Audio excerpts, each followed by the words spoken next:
Dios les bendiga. Hoy voy a presentarles un video sobre la herencia de la iglesia. Es una de las especialidades útiles para los candidatos de guía mayor y liderazgo de jóvenes adultos. Este manual es dividido en 15 secciones y en este video vamos a ver la primera sección, cuyo título es La iglesia cristiana a través de las edades. Abrochense, vamos a viajar por el pasado de la iglesia. La primera iglesia que vamos a considerar es la iglesia del Antiguo Testamento. La iglesia de Dios se extiende de Edén a Edén.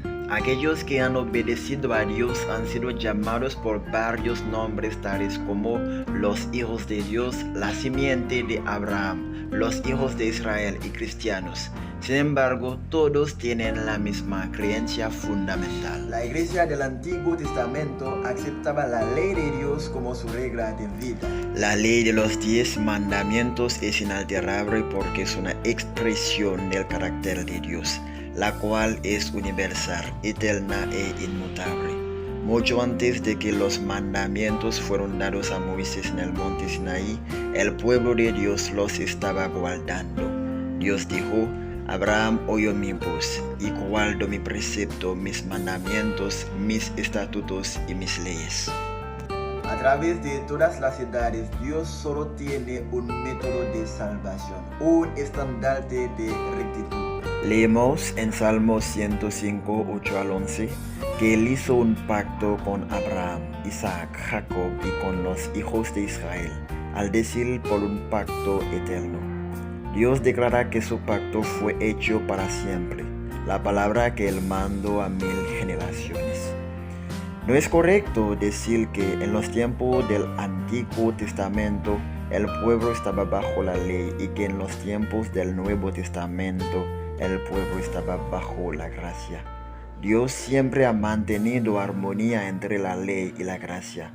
Somos salvos por la fe en el Señor Jesucristo, y cuando hemos experimentado esta salvación y entrado en la relación salvadora con Él, con placer hacemos su voluntad. Los miembros de la iglesia del Antiguo Testamento mostraron su fe en el plan de salvación, ofreciendo un sacrificio.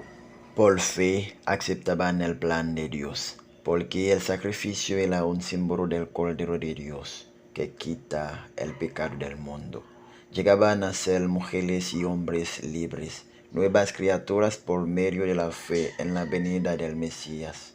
La esperanza de todas las gentes y edades siempre ha sido la venida del Señor. Dios instruyó a los miembros de la iglesia del Antiguo Testamento por medio de profetas. Moisés fue el primer escritor a quien Dios usó para registrar sus instrucciones permanentes para su iglesia y para preservar las experiencias de las personas para futuras generaciones. Estas escrituras inspiradas fueron leídas a congregaciones en el séptimo día, el sábado, y en otras ocasiones especiales. Estas escrituras se conocen como el Antiguo Testamento. La iglesia que viene directamente después de la iglesia del Antiguo Testamento es la iglesia del Nuevo Testamento. La iglesia del Nuevo Testamento recibió sus creencias fundamentales de la iglesia del Antiguo Testamento. Aceptaba la ley de Dios como su regla de vida. El Señor Jesús sabía que algunas personas creerían que Él había venido para reemplazar las enseñanzas de la iglesia del Antiguo Testamento y la ley. Así es que Él dijo en Mateo 5:17, no penséis que he venido para abrogar la ley o los profetas. No he venido para abrogar, sino para cumplir. Como la iglesia del Antiguo Testamento, la iglesia del Nuevo Testamento amaba y apreciaba la ley de Dios. Pablo declaró: porque según el hombre interior me deleito en la ley de Dios. Romanos 7:22. La iglesia del Nuevo Testamento fue privilegiada al tener el Señor de gloria en medio de ellos en forma humana. Desafortunadamente, los miembros de la iglesia, a pesar de que estudiaban las escrituras, estaban tan atados por paredes de tradiciones que fallaron al aceptar a Jesús como Salvador del mundo. Los apóstoles continuaban predicando, En ningún otro hay salvación, porque no hay otro nombre bajo el cielo dado a los hombres en quien podamos ser salvos. La Iglesia Apostólica fue organizada después de la ascensión de Cristo y Santiago llegó a ser el primer presidente general. La Iglesia tenía un programa evangelístico muy fuerte. En adición a los 12, leemos acerca de Pablo, probablemente el más grande evangelista de todos los tiempos, y acerca de Barnabas, Silas, Juan, Marco, Apolo, Timoteo y Tito. Los diáconos también fueron elegidos como oficiales de la iglesia primitiva. Oficiales y miembros de los primeros cristianos escribieron evangelios y epístolas, no solo para la iglesia primitiva, sino también para la iglesia cristiana en siglos venideros. Solo unas pocas semanas después que el Señor ascendió al cielo, los miembros de la iglesia del Nuevo Testamento sufrieron persecución. Los discípulos fueron puestos en prisión por estar predicando. Esteban llegó a ser el primer mártir. Al esparcirse el cristianismo por todo el imperio de Roma, la iglesia se puso en contacto con el paganismo y los seguidores de Jesús fueron encarcelados, torturados y puestos a la muerte. Las horas más oscuras de persecución fueron entre los años 100 a 300. Cuando la espada no terminó con la iglesia cristiana, el enemigo de las almas usó otro método de ataque. Trató de hacer que la iglesia fuera popular con el Estado y así traer rituales y ceremonias paganas a la religión cristiana. Poco a poco, enseñanzas falsas se infiltraron en la iglesia. La fe siempre se perdió y los cristianos llegaron a ser ricos y poderosos en comercio y gobierno.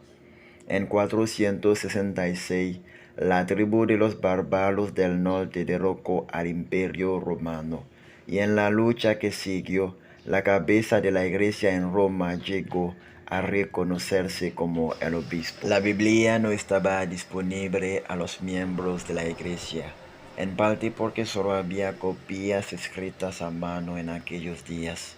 Pero la razón principal era que los líderes de la iglesia temían que las personas estudiaran las santas escrituras y descubrieran que algunas doctrinas como la inmortalidad del alma, la adoración a los santos, purgatorio y la observancia del domingo no fueron enseñadas por el Señor Jesucristo. La iglesia en Roma declara que ellos cambiaron el día de adoración del séptimo al primer día de la semana.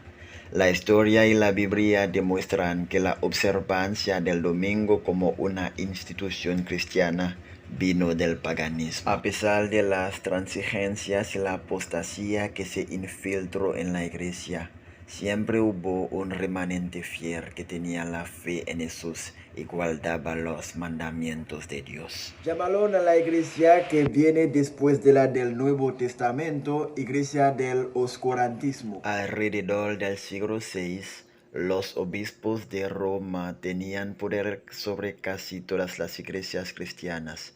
Este fuerte liderazgo se conocía como el papado, con el papa como la cabeza. El año 538, el poder papal llegó a ser el supremo y gobernó por un periodo de 1260 años, como fue predicho por Daniel y Juan en sus libros proféticos. Este periodo de supremacía papal terminó en 1798, cuando el Papa de Roma fue llevado cautivo.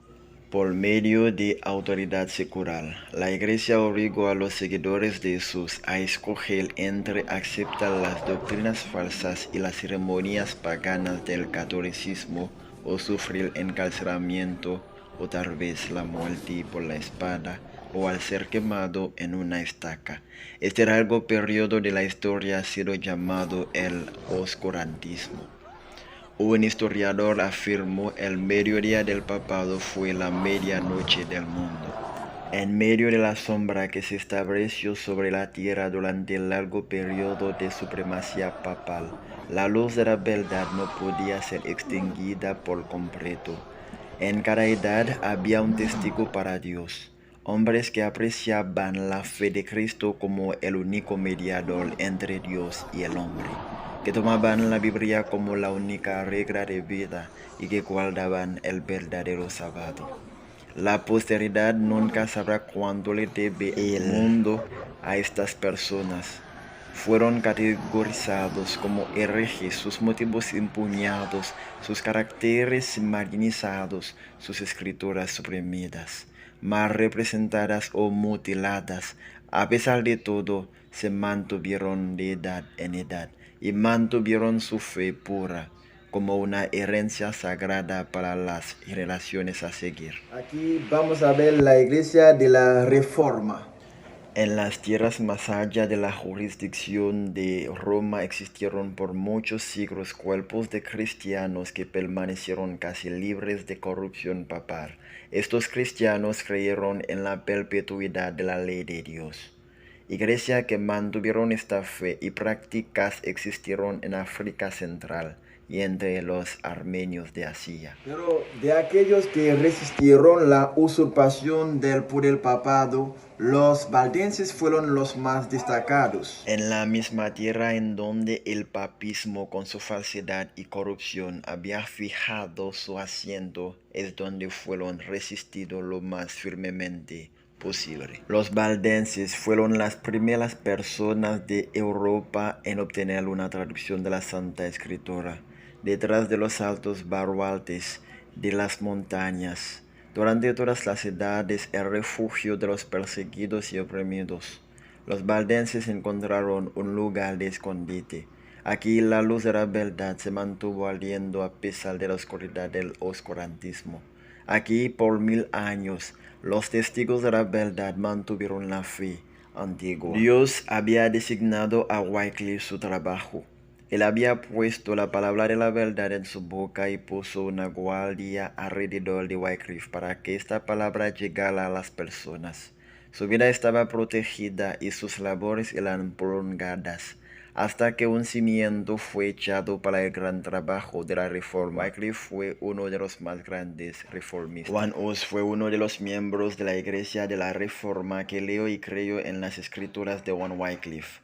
Cuando llegó a ser sacerdote, él expulsó las enseñanzas no bíblicas de la Iglesia, y sus predicciones levantaron el interés en cientos de estudiantes de todas partes de Bohemia y Alemania. Hus fue quemado en una hoguera, así como eventualmente Jerónimo, su compañero y sostén. El más grande impulso a la Iglesia en el periodo de la Reforma vino del valor de la fe de Martín Lutero.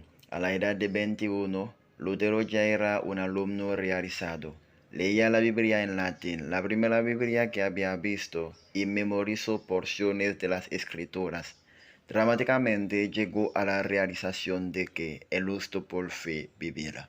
El 31 de octubre de 1517, Lutero grabó en la pesada puerta de madera del templo de la iglesia de Wittenberg-Castor una lista de las 95 tesis o declaraciones de doctrina. Estas fueron impresas más tarde e enviadas por toda Europa. Cuando le pidieron retractarse de estas declaraciones, él respondió: no puedo y no me retractaré porque es inseguro para un cristiano hablar contra su propia conciencia. Aquí estoy de pie, no puedo hacer otra cosa, que el Señor me ayude. La Iglesia de la Reforma se expandió debido a la traducción de la Biblia al alemán por Martín Lutero. Felipe Melanchthon, un amigo cercano de Lutero y también un maestro en Wittenberg, ayudó con el bosquejo de la Confesión de Augsburgo, un punto alto en la Reforma protestante. Juan Calvino, un francés, fortaleció a los hugonotes. Aunque Calvino era de Ginebra, Suiza, muchos de sus estudiantes fueron a España, Inglaterra y otros países donde apoyaron la reforma. Uno de sus estudiantes más entusiastas era Juan Knox. Sus predicaciones sacudieron a los fundamentos de la apostasía en Escocia. Ulrico Zwinglio fue un reformista en Suiza durante el tiempo de Lutero. Zwinglio era pastor de la Catedral de Zurich. Suiza llegó a ser un modelo de la paz y el orden como el centro de la nación de protestantes. La reforma prosperó en Escandinavia. Los hermanos Petri tradujeron la Biblia al sueco y Suecia llegó a ser un país protestante. Juan Tausen predicó la reforma en Dinamarca y por medio de su trabajo y traducción de la Biblia al danés Paul Pedersen, Dinamarca llegó a ser protestante. La Iglesia de la Reforma fue ayudada por futuras traducciones de la Biblia en otros idiomas. Guillermo Tyndale y la empresa de imprenta dio a la gente común de Inglaterra la Biblia en su propio idioma, y la Biblia libró a varios hombres en muchos países. La oscuridad fue disipada por la palabra de Dios y la ignorancia fue reemplazada por las escrituras. Tiempo después, reformistas como Wesley traerían verdades del Evangelio con aún más prominencia.